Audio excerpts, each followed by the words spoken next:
আজকে যখন পড়িয়ে উঠে বাইরে বার হলাম তখন দেখলাম উঠোনে মিষ্টি কুমড়োর ডালগুলো এভাবে কেটে রাখা আছে। তো মাকে জিজ্ঞাসা করাতেই মা বলল যে মা নাকি এই মিষ্টি কুমড়োর ডালগুলো কেটে উঠোনে রেখে দিয়েছে। তো এই গাছের ডালে দেখলে অনেক মিষ্টি কুমড়ো ধরেছে, কিন্তু মিষ্টি কুমড়োগুলো না একটুও বড় হচ্ছিল না, ছোট অবস্থাতেই পচে যাচ্ছিল আর গাছ থেকে পড়ে যাচ্ছিল।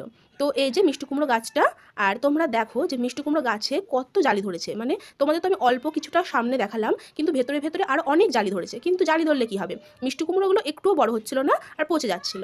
তাই মা ওষুধ গোলা জলটা এভাবে ঝাঁটা দিয়ে দিচ্ছিল। সবাই বলল যে ঝাঁটা দেওয়া জল গাছে দিলে গাছে নাকি ফল দাঁড়ায়, কিন্তু ঝাঁটা দিয়ে ঠিকমতো জলটা ছেটানো যাচ্ছিল না বলে মা ওষুধ দেওয়া জলটা এভাবে কুমড়ো গাছের গোড়ায় দিয়ে দিল। আর পাশে ছিল ধুতরা গাছ, তো মা বললো তাহলে সব গাছে অল্প করে এই ওষুধ গোলানো জলটা দিয়ে দেবে। আর তোমরা যদি কেউ জেনে থাকো যে কি করলে বা কি দিলে গাছে ফলগুলো নষ্ট হবে না, পচে যাবে না, তাহলে সেটা আমাকে অবশ্যই কমেন্টে জানিও। কারণ কি বলো তো, গাছে অনেক ছোটো ছোটো জালি পড়ছে, কিন্তু এই জালিগুলো যদি বড় না হয়ে ছোট অবস্থাতেই পচে পড়ে যায় তাহলে অনেক খারাপ লাগে। আর আমার বাড়ির মধ্যে আমি একটু গাছপালা লাগাতে বেশি ভালোবাসি, সেটা ফল গাছ হোক কিংবা ফুল গাছ। তাই কিছুটা ওষুধ দেওয়া জল আমিও গাছে ছিটিয়ে দিলাম, আর বাকি একটু জল নিয়ে ছাদে চলে গেলাম, ছাদ থেকে কিছুটা জল গাছের উপরে ছিটিয়ে দেবো।